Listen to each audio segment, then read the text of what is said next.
You're not crazy. You're not lazy. And you're definitely not the only woman sitting in a parking lot after a doctor's appointment wondering why you somehow left feeling worse instead of feeling better. Women are being overwhelmed with health information. They're being dismissed in exam rooms, sold fear on social media, and told just to manage stress while their bodies are clearly changing. So today, we're talking about how to actually advocate for yourself in perimenopause, how to ask better questions, who to trust, what red flags to look for, and how to stop feeling completely alone while still trying to figure it all out. Hey, I'm Jen Weinstein, and this is the Midlife Edit, the podcast for women who are done waiting for permission to live their lives out loud. We talk about all of it here. The stuff that's messy, the stuff that's funny, the stuff nobody warned us about, and the stuff that we're finally figuring out. I'm so glad you're here. Let's get into it. Hey everyone, and welcome back to the Midlife Edit. Today's episode is super important to me because I talk all the time on this podcast and on my social media pages about advocating for yourself as a woman, advocating for your health, your body, your mental health, your boundaries, your voice. But then I was sitting thinking about it this week and I realized I keep saying, hey, advocate for yourself. But I'm not breaking it down on how you actually do that when you're overwhelmed and exhausted and hormonal and anxious and confused and you're suddenly questioning your own body. So today, I want this episode to be a step-by-step conversation, a conversation about how to actually advocate for yourself in perimenopause, especially in a world where everybody is suddenly the expert, right? And I've talked about this before, how it's almost like it's this new trend. Perimenopause is a trend when really we've been dealing with it since the creation of women. So honestly, I just want to talk about how to advocate for yourself from somebody who has done that in her own life. Because women are getting hit from every direction right now, right? You open your phone, and you're doom scrolling on TikTok, and somebody tells you that your hormones are destroyed. But then on Instagram, somebody says it's cortisol. And then somebody else says that you need 14 supplements, and someone says your gut is broken. And then you've got this person over here saying that you need HRT immediately, but somebody else is telling you, no, absolutely don't do that. And meanwhile, you're sitting there, and if you're doom scrolling, you're already fucking exhausted and you just want to shut your brain off, but then you're anxious and you're not sleeping, and maybe you're gaining some weight or feeling super ragey. Maybe just feeling disconnected from yourself because all you're doing is just trying to figure out what the hell is happening to your body. So you're doom scrolling and all of this information and you don't know what to believe. So you finally just say, fuck it, I'm going to make a doctor's appointment, right? And you get that courage up to go to the doctor. And if it's a PCP, maybe it's an appointment you get that week. In some cases, I don't know about the area that you live in, but if it's with an OB GYN, sometimes they're booked for a month or 2 months out. And then you go to the appointment and you leave and you feel even more defeated. Not always, but sometimes. And from the feedback that I'm getting from a lot of you, it's happening more often than not right now. So this episode, it's not about bashing doctors, and it's not about pretending wellness influencers have all the answers either. But it's going to be about learning how to stay grounded and informed and connected to yourself while navigating through all of this. So let's get the legal part out of the way. I'm not a doctor. I'm not a health expert. I'm not telling you what you should be taking or what to do. I'm going to sit here and tell you how to advocate for yourself from somebody who is navigating all of this on her own too, I have spent a lot of time trying to figure out what's real, what's helpful, and what is just marketing itself as like a disguise for empowerment or like that pink tax, right? So I'm coming from a place of friendship and a place of sisterhood, trying to tell you that, hey, you need to advocate for yourself, and here's how to do it. So let's jump right into it. Step 1, stop gaslighting yourself. honestly, this has to be the first step because so many of us immediately start minimizing what they're experiencing. And it could be from the way we grew up, right? Because the way I grew up, a doctor a doctor to me, and I don't know if it's something that I learned or something that I just like kind of felt, but I was always a little bit fearful of the doctor. Like I had to say the right thing or else they're going to think that I'm seeking something else or they're going to think that I'm being too dramatic. And the doctor's word, that one doctor, that was it. And you don't question the doctor, right? So I spent a lifetime gaslighting myself. I'm probably just stressed. I'm probably overreacting. I'm probably just tired. Oh, I'm probably just getting older. Meanwhile, can't sleep. Anxiety is through the fucking roof. My body doesn't feel like my own. My energy is non-existent. I am so foggy in the brain that I forget words as I'm saying them, and I don't feel like myself anymore. And a lot of that on top of, and if you've been listening for a while, you know I don't get my period because I had a hysterectomy, but your periods in perimenopause are changing. They're not normal anymore. You can't track your cycle like you used to, or they're heavier or they're lighter. Everything just changes, right? And one of the hardest parts about perimenopause is that women slowly stop trusting themselves, especially when symptoms don't show up in one neat little package. Because when you think about getting symptoms, when you think about getting sick, and I'm not saying perimenopause is sick, but sometimes you feel like you're sick, right? But when you think about getting sick, what are the symptoms? You know that, if you get a fever and a sore throat, then maybe you should go get checked for strep. Like, the symptoms, right? But in perimenopause, we know that there's symptoms, but we also know that not one woman is the same. So my symptoms can be wildly different than the symptoms that you're experiencing, and they could all be perimenopause. Symptoms in perimenopause can look like all of those things that I talked about: rage, anxiety, overstimulation. That's a big one for me. Exhaustion, another big one for me. Depression, brain fog, insomnia, heart palpitations, cycle changes, joint pain, itchy ears, weight redistribution, low libido, pelvic floor symptoms, your feet hurting, and that's just a handful of them.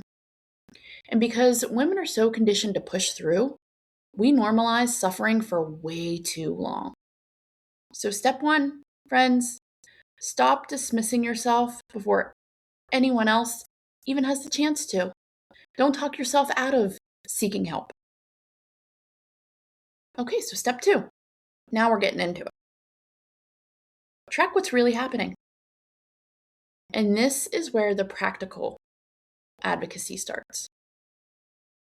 When you walk into an appointment overwhelmed, you're going to forget a lot of things. So don't walk into those appointments overwhelmed and trying to remember everything off the top of your head. Because I promise you, your brain will go blank the second you sit on that paper-covered table and start talking about why you're there. Which is exactly why I created a free guide. And I talked about this before, but we can talk about it later. But I made a symptom tracker and a free guide, and it's going to go along with this episode, and I'll tell you about it later. But listen, one of the biggest things I learned is that you need patterns and information, not panic. So in the guide, I walk through symptom tracking and questions to ask, red flags, green flags, and how to organize everything before your appointment. And honestly, even tracking things for even just 1 to 2 weeks can help you notice your sleep patterns, mood shifts, cycle changes, fatigue, anxiety, headaches, hot flashes, brain fog, energy crashes. And I don't want this to be an obsessive thing. I don't want you to be afraid of your body. I just want you to start gathering the information. Because today you might feel great, and tomorrow you might feel like shit, and then the next day you might feel better. You need to figure out what the trend is there so that you can go with this information. So that's step two. Step three, prepare all your questions before the appointment. And this is what changed everything for me. Because most of us, again, if you grew up the way I grew up, you walk into the doctor and hope that they'll lead the conversation entirely. And, it's kind of annoying because you go to the doctor, you get there, you do the intake, they call you back, the nurse is there. She asks you all the questions. You go over everything. And then the doctor comes in and they ask you all the same freaking questions, right? And you're like, I just answered all these questions. And it can get exhausting. But honestly, if you don't have them written down and ready to talk about, you're going to forget them. But the same thing with questions. And appointments are short, especially in the insurance-based systems. And this is something that I want to talk about honestly and carefully because I don't think that most doctors are bad people. I truly, truly don't. I truly believe that if somebody is going to devote their life to all this knowledge and learning to become a doctor to help people, that they genuinely want to make a difference, right? But I do think that many of them are operating inside systems that are overloaded and heavily driven by insurance structures and time constraints. These insurance companies are telling them this is how many patients you have to see, and you can only have this much window. And they can tell them what to code and what they can treat for. A lot of providers are expected to see a very high number of patients in a very short appointment window. And when you're trying to explain exhaustion, mood changes, hormonal shifts, anxiety, sleep problems, weight changes, brain fog in 15 minutes, it's very easy to leave feeling unheard because 15 minutes, I won't even get through half of that list, right? So this is why preparation really, really, really matters. Bringing questions like, could this be perimenopause even if my periods are still regular? Or what are my options? Or what labs are you running and why? That is a big one for me because it was always like, I'm going to run labs. And I'm like, cool, here's my arm, take the blood. I never knew why certain doctors were running certain labs and what they meant, right? Ask questions like, what happens if this approach doesn't help? Or who should I see if this isn't your specialty? Those kinds of questions change the conversation entirely. Step 4. This is the conversation that we need to have. Understand the difference between insurance-based care and self-pay care. And this is where a lot of women get confused. Because many of us will eventually start, we're going to start exploring because you go to a doctor. And with me, I've been to my PCP, I've been to 2 gastro specialists, I've been to countless OBGYNs. I've tried everything, right? So you're going to start exploring functional medicine or concierge medicine, hormone clinics, wellness providers, self-pay practices. Usually because you want more time, more support, and you want the real answers, not the black and white answer. The this is just a number answer. The actual answer that you get from speaking to a human about what's going on in your own body. And insurance-based care often means shorter appointments, or stricter testing approvals. So that hormone panel that you want, most insurance companies are going to be like, she's at the age of perimenopause. She's probably in it. So why do we even have to go through that? More standardized protocols and less time for deeper lifestyle conversations. This isn't a throw a pill at me and everything is fixed kind of conversation. This is how do I feel like myself again? And listen, I'm not trying to, again, bash doctors. I'm not saying that it's bad care because there are incredible doctors in traditional systems for a lot of things. But when we go and we're talking about perimenopause, number one, unless they're specializing in that field, they get very, very little training on it. Did you know? Fun fact, there was more research on Viagra than there ever has been on perimenopause. Let that sink in for a minute. And I'm not saying that these doctors don't want to help because again, I truly believe that they want to they want to, but in their traditional schooling, they're not getting this. And so we all leave feeling rushed, right? We're feeling rushed and gaslit by the system, thinking, oh, well, I'm just getting older and I'm just gonna have to deal with this. So let's go on the flip side. Self-pay providers often offer longer appointments. individualized conversations, deeper lifestyle support, and expanded testing options. And for a lot of us, that feels validating and refreshing. So, from my experience, after all of those doctors, when I found the functional medicine nurse practitioner that I'm seeing now, she did all of the tests, all of the blood tests that I should have done. She did a stool test. She did a cortisol type test where I spit in tubes. I mean, like, the testing was a lot and intense, but she went deep. And I also want to have a really honest conversation about insurance-based versus self-pay care when it comes to what we're kind of taught. I don't even know. It's not really taught, it's just what the norm is right now is, okay, you get health insurance and the doctor accepts your health insurance, so that's who you go to, right? So it's very strict guidelines on who you can see in network and who you can't. And if you are out of network, then you're paying all of this money. I think a lot of people immediately assume that self-pay means too expensive. Listen, I really want to talk about this a lot deeper, or you can do your own research on it. But in reality, sometimes paying up front for longer appointments or more personalized care or the right specialist can actually save you money. A lot of money and time and frustration in the long run. But because insurance kind of covers something up front doesn't always mean that you won't end up paying for it later through multiple appointments. Like, you're still not feeling good, so you're going to go back and you're going to get on this different medicine, or they're going to do this different test instead of doing it all together, or copays, or medications, rushed care, repeated testing, or years of symptoms that were never fully addressed in the first place. And I am such a big example of this, right? My PCP, who she's wonderful, and unfortunately she's no longer in the area, so I don't see her anymore, but she really wanted me to get answers. I will say that she really, really, really tried. So we went to multiple GI specialists. But that means 2 endoscopies and a colonoscopy later that, sure, insurance kind of paid for up front, but I'm still paying the deductible for everything, right? And then medicines and appointment time. When you think of self-pay, that doesn't mean more expensive. In most cases, it means you're going to spend a lot less time and money. Okay.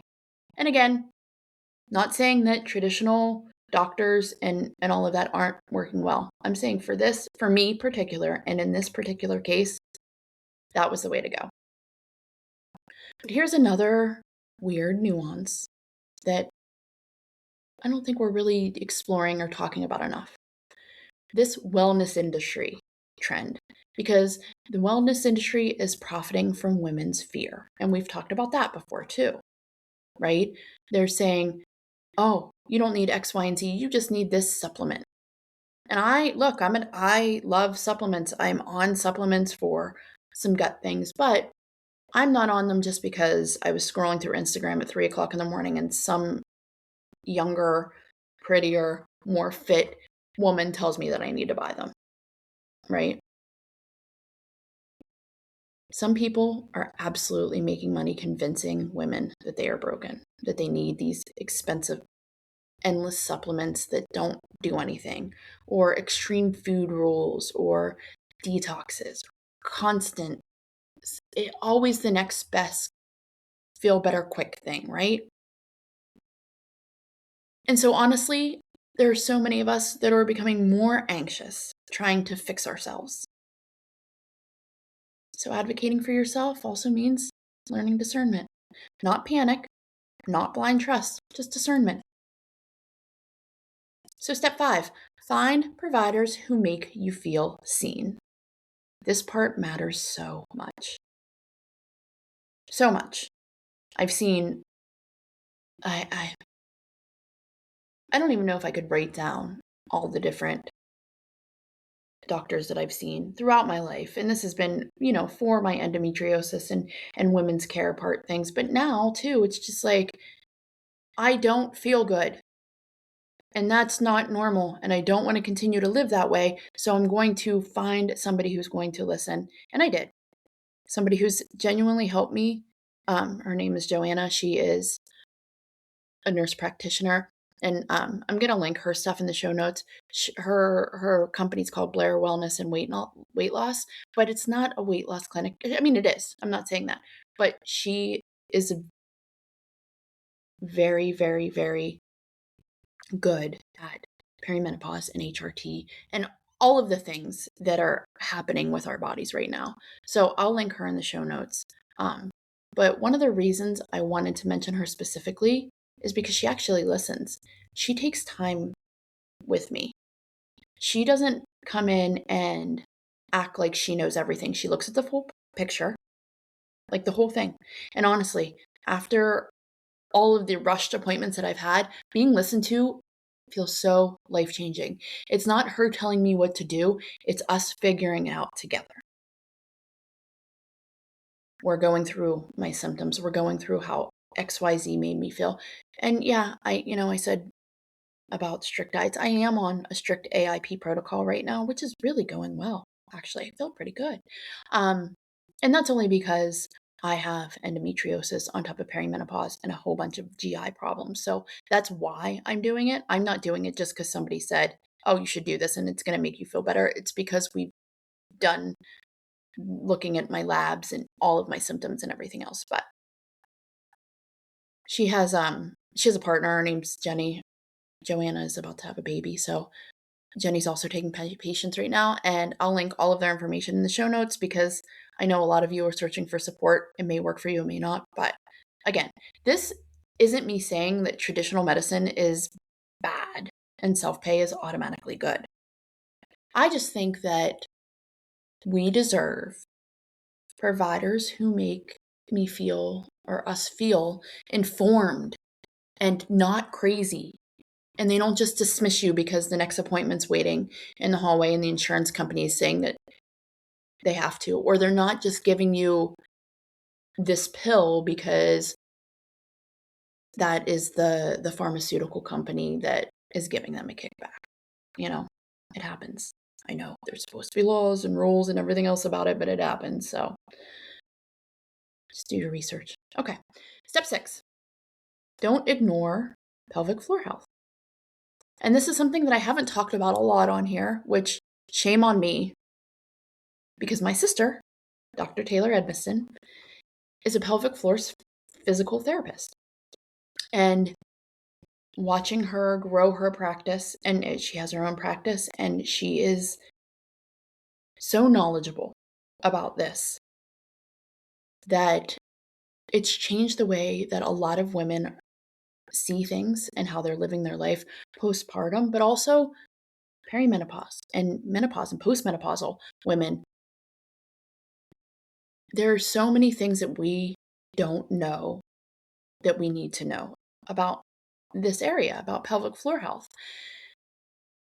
And I think that we need to really start talking about this and the advocacy for the hormone replacement therapy if that's right for you, or if not, all these symptoms in perimenopause, all of women's health in general, because we've normalized feeling like shit for so long that we almost kind of ignore it. But friends, we don't have to silently live with it.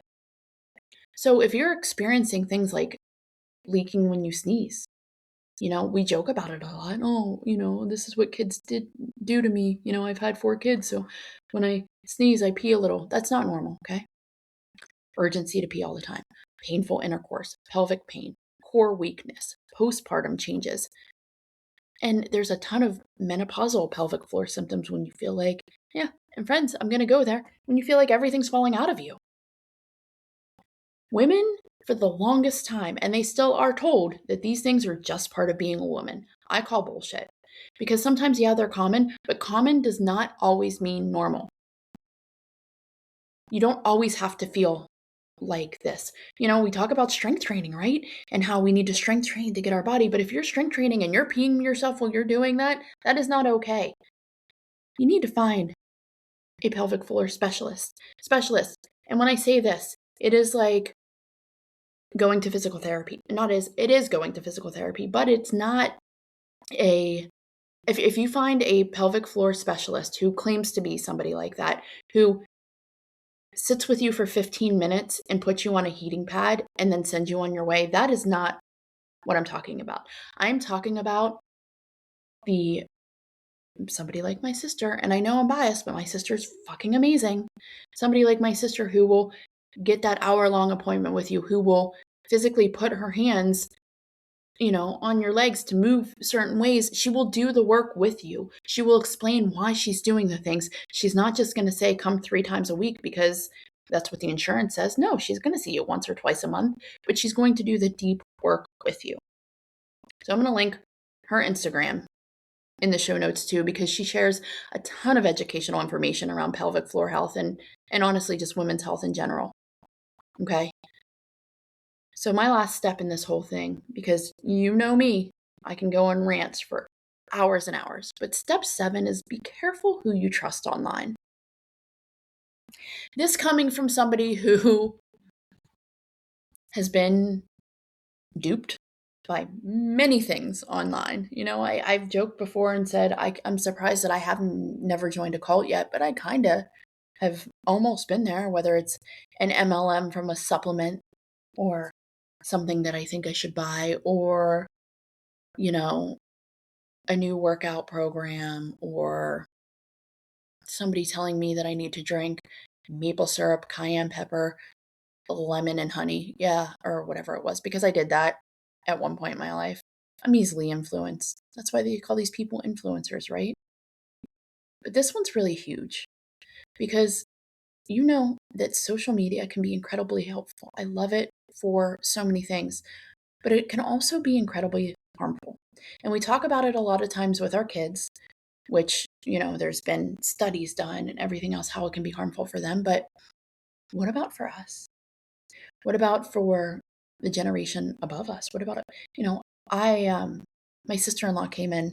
She lives in Luxembourg. She came in to visit, and we went on a nice walk this morning, and we were talking about how our parents' generation is so easily not just influenced, but they believe the AI. Like a lot of these videos that are AI, or, it's scary. It's kind of scary what people are putting out, that people are believing. So please just be careful on who you're listening to. Don't order something on a whim because there's a yellow orange thing that popped up on TikTok Shop that says you should buy it when you really don't know what it is. I've seen so many ridiculous things. The menopause and perimenopause, pee on a stick and you'll figure out what you're in. And guys, don't waste your money. That doesn't work. All of these different powders, these different greens powders, or boost your libido, or whatever it is, by somebody who doesn't have a degree in nutrition or pharmaceuticals or anything like that. They just decided they were going to put a bunch of shit together one day. There are some really fucking awesome creators out there sharing evidence-based information. But there are also people selling fear in aesthetically pleasing packaging, right? Like, it looks pretty, it looks legit, maybe it'll make me feel better. One of the sections of this guide that I made is literally called Before You Spiral on TikTok, because honestly, that spiral is real. So and again, I've done it. But here are some people that I personally think are worth following or learning from. Again, do your own research. I'm not a doctor. These women are. But there are some really awesome doctors right now. And the first one who I started listening to her after a podcast that she did with Mel Robbins. I think it was like a few years ago. But Dr. Mary Claire Haver, if you haven't read The New Menopause or The New Perimenopause, please go get it. She talks about how when she was coming up in the medical field, she got hardly any information on all of these things, and the doctors would call women who came in with these symptoms, WW. Oh, you have a WW in room 3. It's called a whiny woman. So she did her own research, and she's been amazing in kind of this influencing world of, here's this book, here's these symptoms, so go follow her. Dr. Stacy Sims, she's another one. Mel's had her on too, but she talks about like the strength training part of it. Dr. Jen Gunter, Dr. Kelly Casperson, they're all really great women who educate instead of just trying to scare you. But honestly, we're going through this whole freaking thing, and healing requires humor too, not just information. Some days your nervous system needs education, but other days it really needs to laugh. So, I'm going to tell you to follow my friend Beth Crosby at The Garbage Mom. She's hilarious and also so relatable when it comes to these perimenopause symptoms. And then you've got Melanie Sanders, who has started the We Do Not Care Club. And it's so inspiring because they remind women that they're not alone in this phase of life. And honestly, the We Do Not Care Club energy is something that more of us need. Less perfection, less performing, less apologizing for aging, just being ourselves. So I think one of the biggest things I've learned through all of this is that advocating for yourself is not about becoming the loudest person in the room. When you hear the word advocacy, or when you think somebody's an advocate, that's what you think, right? You think that they're standing up and which most advocates are, right? You need somebody to speak for you, be that loud person. But advocating for yourself in the medical aspect, going to the doctors and everything else, it's about staying connected to yourself long enough to recognize when something feels off. It's about asking questions, seeking support, learning that discernment, getting second opinions and third opinions and fourth opinions when needed, when you're not getting the answers, and understanding that you deserve care before you completely fall apart. I will say, you've got to do the work. There is no magic pill. There is not one size fits all for perimenopause. So if you've seen all these doctors and you continue to go because you just want somebody to fix you quickly, unfortunately, friends, that's not the answer here. The answer is, yeah, you do have to get outside and exercise once in a while, and you should strength train to keep your muscles and your bones healthy. And yeah, alcohol, not a really great thing for us right now. And we can't eat pizza at midnight and expect to wake up feeling okay. But if we put in the work, we're going to feel great ourselves, right? You're not dramatic for wanting answers, and you're not difficult for asking questions, and you're absolutely not crazy because your body changed. So, if this episode resonated with you, I did create that free guide. Free, I'm not selling anything. It's called She's Not Crazy, She's in Perimenopause. It is the resource that I think I needed when I was going through all these doctors. I still am using it now. So it's symptom tracking and appointment prep, questions to ask, red flags, trusted resources, all of it. You can grab it in the show notes. I will say, friends, again, free. I'm not trying to get you to sign up for anything. I'm not trying to get you to buy anything. I've gone ad-free for the last year on this podcast, and I'm not saying that I'm always going to be ad-free. I'm just being honest right now because that's what I am with you. But I've said no to a lot of things because I'm not going to put my name on something that I don't believe in. So you're not going to see me advertise for the next up and coming pretend supplement, or unless I've done it and I've done the work myself and it's actually made me feel better, I promise you I'm not going to steer you in that direction. So go grab that resource, send it to your friends. You know a woman right now, if you're not there, or if you're feeling good in perimenopause, or you know somebody who is not. So send it to them. Send the episode to her.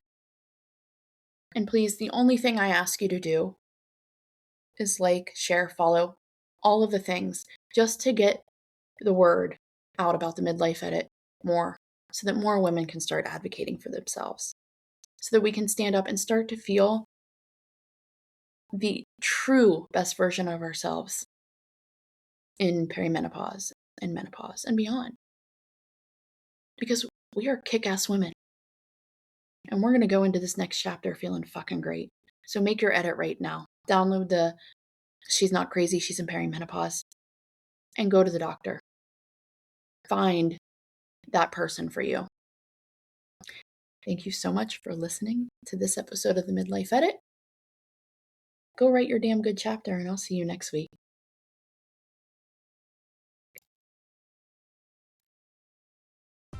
That's it for today, and honestly, I could keep talking, but I'll let you go. If this episode resonated with you, the best thing you can do is share it with a woman in your life who needs to hear it, because we all have that person. And if you're not already subscribed to my newsletter, The Backstage Pass, come join us. It's where I get a little more personal, a little more behind the scenes, and a little more honest than I probably should be. You can find the link in the show notes. Thank you so much for spending this time with me, and I'll see you next Tuesday.